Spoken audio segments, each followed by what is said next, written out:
बिहार चुनाव में अब उठेगा हिंदुत्व का मुद्दा। पीएम मोदी से पहले होगी सीएम योगी की एंट्री। दोस्तों, बिहार विधानसभा चुनाव की तारीख जैसे जैसे नजदीक आते जा रही है, वैसे वैसे सूबे में सियासी पारा चढ़ता जा रहा है। सभी राजनीतिक पार्टियों ने चुनाव के लिए अपनी कमर कस ली है और अपने पार्टी के स्टार प्रचारकों के मैदान में उतारना शुरू कर दिया है। इसी कड़ी में पीएम मोदी से पहले उत्तर प्रदेश के मुख्यमंत्री योगी आदित्यनाथ बिहार चुनाव में एनडीए के लिए वोट मांगते नजर आएंगे। जानकारी के मुताबिक सीएम योगी 20 अक्टूबर को बिहार में अपनी पहली चुनावी रैली को संबोधित करेंगे। बिहार के चुनाव में यूपी के सीएम योगी आदित्यनाथ हिंदुत्व का तड़का लगाएंगे। बीजेपी बिहार में कश्मीरी आतंकवादी से लेकर जिन्ना तक की एंट्री कर चुकी है। योगी देश भर में हिंदुत्व के ब्रांड माने जाते हैं। बीजेपी ने इसी फॉर्मूले पर उनकी चुनावी सभाएं तय की हैं। सीएम बनने के बाद से वे हर चुनाव में पार्टी की तरफ से स्टार प्रचारक बनाए जाते रहे हैं। बीजेपी ने योगी के लिए पहले से हिंदुत्व का पिच तैयार कर रखा है। केंद्रीय गृह राज्य मंत्री नित्यानंद राय कह चुके हैं कि अगर बिहार में महागठबंधन की सरकार बनी तो फिर कश्मीर के आतंकवादी यहीं शरण लेंगे। तेजस्वी यादव नहीं चाहते हैं कि ध्रुवीकरण हो। अगर बीजेपी इसमें कामयाब रही तो फिर नुकसान महागठबंधन का तय है। पीएम नरेंद्र मोदी 23 अक्टूबर को सासाराम से चुनाव प्रचार का श्री गणेश करेंगे। उससे ठीक 3 दिन पहले यूपी के सीएम आदित्यनाथ कैमूर में पहली चुनावी रैली करेंगे। उसी दिन वे अरवल और रोहतास में भी जनसभाएं करेंगे। इन इलाकों में बीजेपी के बागी उम्मीदवारों ने एनडीए की चिंता बढ़ा दी है। ये यूपी से सटे इलाके हैं। योगी की छवि एक उग्र हिंदूवादी नेता की रही है। वे उन मुद्दों को उठाते हैं जिससे सांप्रदायिक ध्रुवीकरण होता है। उनके कपड़े और हाव भाव हिंदूवादी समर्थकों को आकर्षित करते हैं। उनके बारे में कहा जाता है कि वे अपने विरोधियों पर खुलकर हमला करते हैं। योगी आदित्यनाथ अपने कार्यक्रम की शुरुआत रामगढ़, अरवल और काराकाट में रैलियों को संबोधित कर विपक्षी पिच पर अपने अभियान की शुरुआत करेंगे। इसके बाद योगी जमुई, तरारी और पालीगंज सीटों पर रैलियां करेंगे। इन 6 सीटों में से तरारी सीपीआई और अरवल, काराकाट, जमुई और पालीगंज आरजेडी के कब्जे में है। योगी इस दौरान अपनी 6 रैलियों में रामगढ़ सीट पर भी प्रचार करेंगे, जो बीजेपी की जीती हुई सीट है।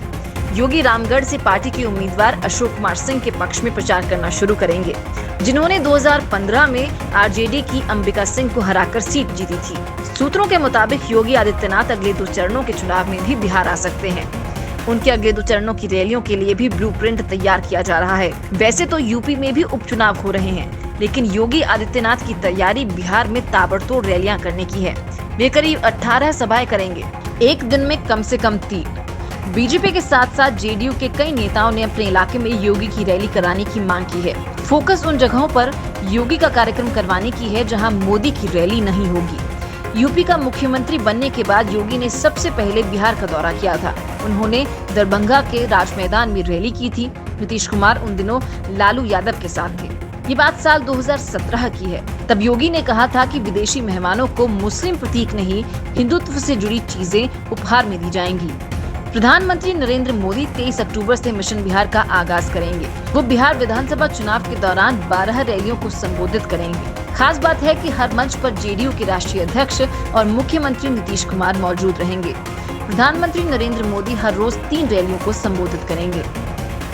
सीएम योगी की रैली मतलब जीत की गारंटी। योगी आदित्यनाथ देश के सबसे बड़े राज्य के मुख्यमंत्री होने के नाते बीजेपी के लिए प्रचार करने हर जगह जाएं, इसमें कोई आश्चर्य नहीं है। लेकिन उम्मीदवारों की मांग और योगी के भाषणों में उनकी ऊर्जा को देखते हुए चुनावों में उनकी छवि बीजेपी के एक बड़े ब्रांड के तौर पर उभरी। चर्चाएं तो यहाँ तक होने लगी कि अब वो मोदी का विकल्प बन चुके हैं, क्योंकि इससे पहले के चुनावों में भी बीजेपी को योगी की रैली से काफी फायदा मिला है। त्रिपुरा में भी उनके प्रचार से पार्टी फायदे में रही थी। वहीं अगर कर्नाटक विधानसभा चुनावों की बात करें तो यहाँ भी जिन क्षेत्रों में योगी की रैली या फिर रोड शो करवाए गए थे, वहाँ बीजेपी के ज्यादातर प्रत्याशियों को जीत मिली थी।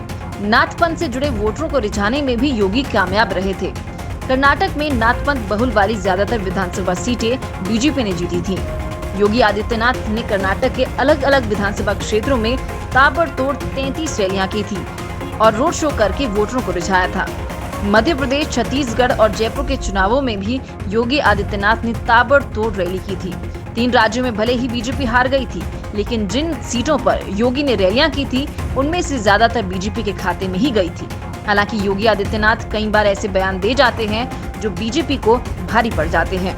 राजस्थान में एक चुनावी रैली में योगी आदित्यनाथ ने हनुमान की जाति बता दी थी, जिस पर काफी बवाल भी हुआ था।